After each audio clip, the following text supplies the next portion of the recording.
We don't get to see Shinnok on screen for the 2026 movie, sure, but even without showing up, his presence dictates the entire film. His amulet is what makes Shao Kahn functionally immortal for the heroes until the amulet is destroyed. And only when the amulet is destroyed is Shao Kahn finally killed. This cause and effect cycle asks the most terrifying question. If Shinnok's relic can do all of that, what will happen if Shinnok himself shows up? Is he even defeatable? Because unlike Shao Kahn, who has us shivering in our boots, Shinnok is a god, and that puts him in an entirely different class. Let's look into it and see if Shinnok is even defeatable. What is Shinnok exactly? Before we go into anything regarding how Shinnok is a big danger to us, we need to understand who and what he is in general. I said that he's a god, right? But that title comes with a few terms and conditions. See, Shinnok is a fallen elder god, which means his origin sits near the top of the cosmic hierarchy because he is one of those beings whose entire existence is tied to the architecture of the realms as a whole. See, elder gods are the forces connected to the rules that the rest of the universe runs on. You have Chronica, the keeper of time. You have Cetrion, the elder goddess associated with life, virtue, nature, and elemental forces. And then you have Shinnok. Later, Mortal Kombat lore frames him as a cosmic opposite to Cetrion, tied to death, corruption, darkness, and destruction. And then he fell. He had a moral and political fall because he wanted to conquer the realms using his amulet. Now, this is a bad thing because the elder gods have laws that they have to adhere to, and this conquering of the realms business was a violation of elder god law. So he was stripped of his position, and he ended up in the Nether Realm. Canon tells us that he was banished to the Nether Realm, but the exact biological effect on his body is never explained like a medical textbook. So this is where the theory side of the video begins. His powers, or divine hardware, so to speak, were not treated like normal mortal biology. He had a geographical fall, but that fall placed him inside the most death-soaked realm in the franchise. Now, in theory, this kind of geographical change shouldn't matter to a god, right? But in practice, it clearly reshaped how we understand him. He spent millennia in the Nether Realm, and this exposure seems to visually and spiritually align him with corruption, death, and dark energy. His relationship with the cosmic order was completely ruined, which darkened the way his powers are presented. And everything that we're going to talk about is built on the fact that he went into the Nether Realm and came back as something far more terrifying.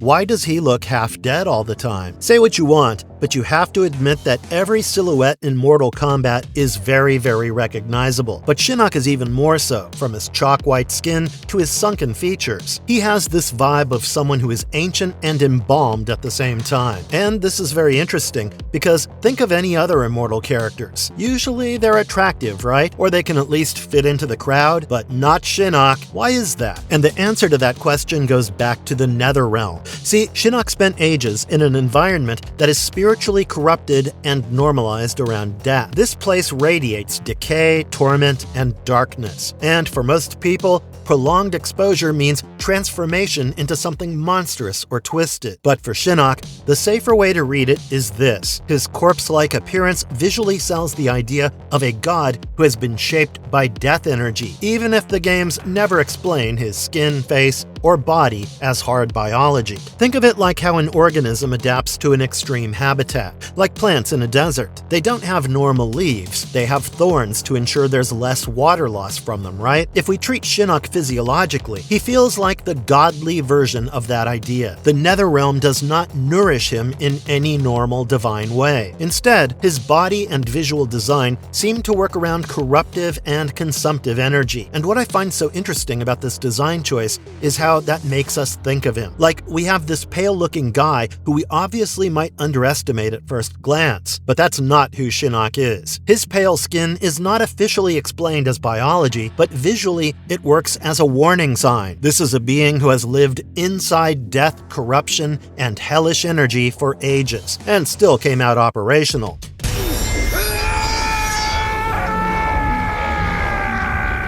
If the amulet can do that to Shao Kahn, what does that say about Shinnok himself? The 2026 Mortal Kombat gives us the clearest movie measurement of Shinnok's power using just his amulet. In the film, Quan Chi brings Shinnok's amulet into the conflict, and Shao Kahn becomes almost impossible to stop while that relic is active. As a result, Shao Kahn can survive and heal from injuries that would be fatal for other people. Shao Kahn can absorb the attacks from everyone who comes across him, because, while empowered by the amulet, he is functionally immortal. And then, when the amulet gets destroyed, Kitana is able to finish Shao Kahn. Now, you might be wondering, how exactly is this telling us anything about Shinnok's body? Well, think about it this way. The amulet is tied to Shinnok's divine power. It's not just some random magical battery lying around. It's his signature relic. And everything that we see the amulet gives Shao Kahn works like a preview of what Shinnok's influence can do. And look at the amulet. Does it look like it contains the full scope of Shinnok himself? No, because it doesn't need to. It only has to carry enough of his power to turn Shao Kahn into a nightmare.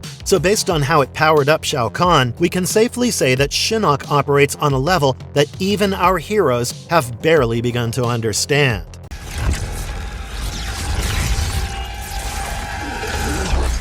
Can Shinnok actually die? If there's one question that Mortal Kombat fans have been up in arms about, it's whether Shinnok can actually die. And I'll try to give you a direct answer as best I can. You can't kill Shinnok in the most conventional way. You can defeat him, contain him, dismember him, and do a lot more, but you can never get rid of him permanently in the way you would kill a normal fighter. Like, look at Mortal Kombat 11. Raiden quite literally removes Shinnok's head, right? That's quite literally as dead as someone can get. But for Shinnok, this is just a situational change and not a complete erasure of his existence. He remains conscious and capable of speech even though he's basically neutralized. Physiologically speaking, that's really interesting. Because look, in every normal organism, the brain is the command center, and if you sever the head, the body just collapses, because there's nothing carrying the system forward. However, for Shinnok, the body functions more like a vessel for a divine presence, and not like an independent biological machine. So with the vessel destroyed or dismembered, now we don't have Shinnok's body in the normal sense, but Shinnok himself is still there. That's what makes him so terrifying. He's not just hard to kill, he's operating under rules that make ordinary death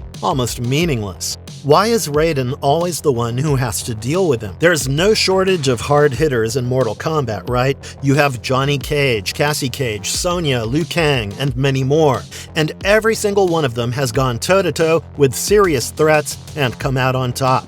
Then why is Raiden usually the one who has to deal with Shinnok? Well, because of the weight class, duh. Raiden is a god. An actual god, and despite that, he's technically below Shinnok on the cosmic ladder. So remember how Shinnok was an elder god? He's basically above Raiden, who's actually a protector god, and that makes Raiden one of the closest things this franchise has to a fair first line of defense at that level. Plus, look at Shinnok. His attacks are not just punches, kicks, and projectiles.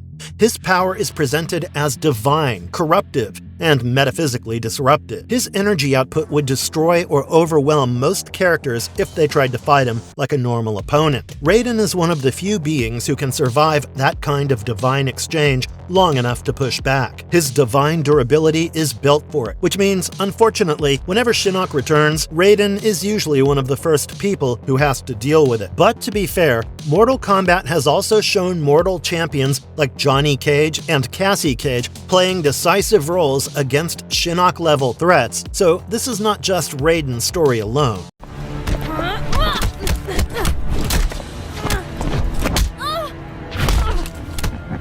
What does corrupted Shinnok actually do to his body? We know how memorable corrupted Shinnok was, right? In Mortal Kombat X, we saw Shinnok corrupt and absorb the Jinsei, which is the life force of Earthrealm as a whole, and his body dealt with it. Now keep in mind that Shinnok's divine form is already built to handle power levels that would destroy almost everyone else in this roster. But when he absorbed and corrupted realm-scale energy, this concentrated essence of an entire plane of existence flooded his form, and that's why his body changed. The safest way to say it is that the Jinsei corruption transforms him into corrupted Shinnok. It doesn't officially rebuild build him from scratch in a scientific sense, but visually, that's what it feels like. His body scales up, darkens, and becomes far more monstrous. And that's why we ended up with the darker and more demonic exterior that's so memorable to us. If we treat this physiologically, this is like a biological upgrade mid-fight, but in canon terms, it's better described as a divine transformation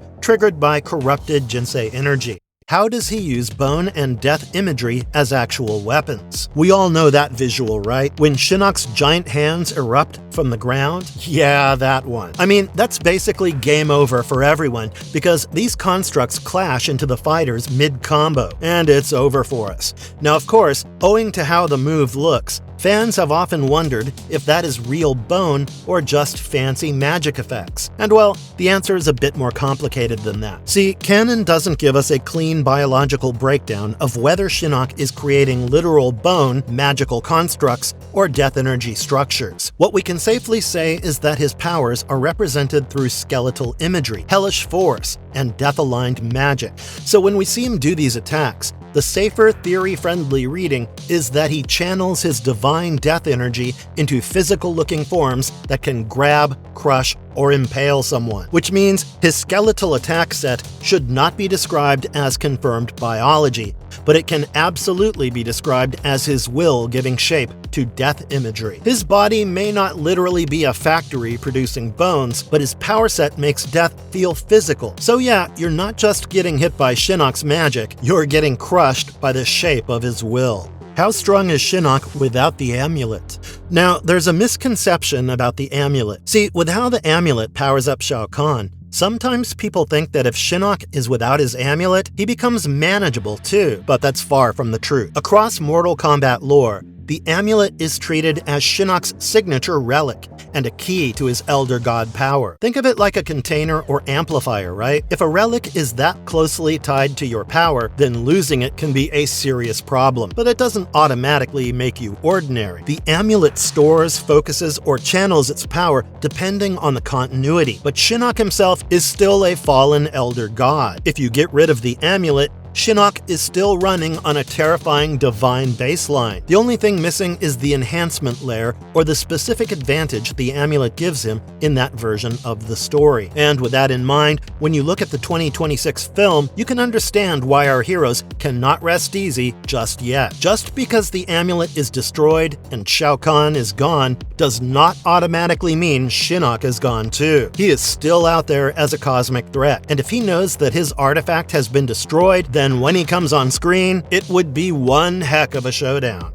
Can he copy other fighters' powers? And what does that mean biologically? This is arguably one of the wildest things Shinnok can do, and it's such a shame that it doesn't get talked about nearly enough. In certain versions of Shinnok, especially through gameplay mechanics, you can see him mimic or steal aspects of an opponent's special moves. This is an amazing and dangerous ability because when you compare him with other fighters, you'll see that for most fighters, power is not a choice. What I mean is, Liu Kang outputs fire because his chi naturally aligns that way, and Raiden produces lightning because his divine nature is structured around that kind of energy.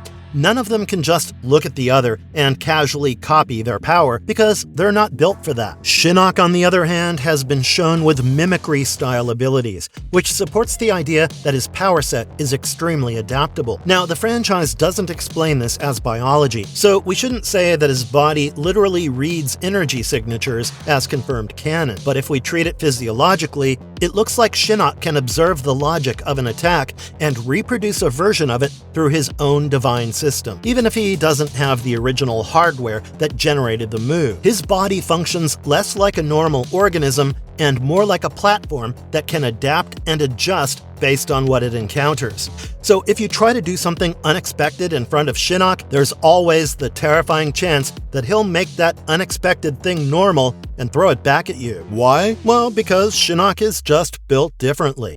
Is he more powerful than Quan Chi? This is not even a debatable question. The answer is yes, he is, and by a significant margin. See, Quan Chi is strong. He is one of the best necromancers and sorcerers in the franchise. He is skilled, dangerous, and capable of controlling the dead, manipulating souls, and serving as one of the Nether Realm's most dangerous masterminds. But all of it comes from his sorcery, knowledge, manipulation, and long-honed craft. He's a powerful Nether Realm sorcerer who works with death-aligned energy because he learned to channel and direct it. Shinnok, on the other hand, is a fallen elder god. He's not simply using death-aligned energy as a technique. His entire identity is tied to divine corruption, death, darkness, and cosmic rebellion. Whatever Quan Chi aspires to command, Shinnok already embodies on a higher tier. And that's why their dynamic is the way it is. Quan Chi serves Shinnok, and for us, Quan Chi is a warning of who is yet to come to light. Why is the Nether Realm basically his natural habitat? See, the Nether Realm is designed to ruin things. It's not an environment where normal beings can thrive. So when someone is sent there, they either die, get corrupted, or get twisted into something barely recognizable. And then you have Shinnok. He is heavily associated with the Nether Realm, and that is true on a story level. But look at how it affects the way we read his body and powers. His design, attacks, and aura are all aligned with death, corruption, and hellish energy. The safer way to say it is that the Nether Realm becomes Shinnok's seat of power and the realm most visually aligned with his death and corruption identity. It's not confirmed that the Nether Realm literally fuels his body like food or oxygen, but it is clearly the place where his aesthetic and power set make the most sense. So, if his divine identity is already tied to death and corruption, then would it not be normal for him to feel most at home in the realm that represents exactly that? And that's why the Nether Realm feels like Shinnok's natural habitat. Why should the heroes be more afraid of him than Shao Kahn? Shao Kahn is a monster. You won't hear me argue against that. But Shao Kahn is dangerous inside the fight. He dominates the physical space, absorbs the blows thrown his way, heals way too fast from deadly attacks, and overwhelms everyone on screen from the moment he shows up. But that continues only until the amulet is destroyed. Once it's destroyed, the rest is history. Shinnok, on the other hand, is not just a battlefield threat. He is a cosmic corruption threat. He has empowered lieutenants and turned them into boss-level problems. He's made entire environments and realms feel hostile to the heroes trying to stop him. He is way more powerful than you or I could imagine. And if an extension of his power can make Shao Kahn an unstoppable force, then you can imagine just how hard our heroes would have to fight when they come face to face with Shinnok himself. Because Shao Kahn might break your body, but Shinnok, he would break the entire situation you are standing in, leaving you completely helpless. And that's why he's such a unique threat. I can't wait for Shinnok to get his grand entrance on the big screen. And if the filmmakers keep building from the amulet tease, Shinnok is an obvious candidate for a future movie. But his appearance has not been officially confirmed yet. I hope the heroes know that they're dealing with something completely out of their reach, because we know what they're signing up for, and it's not looking good. Let us know in the comments what you guys think about Shinnok and which was your most memorable moment of it. Plus, like and subscribe as always, and I'll see you guys the next time. Bye!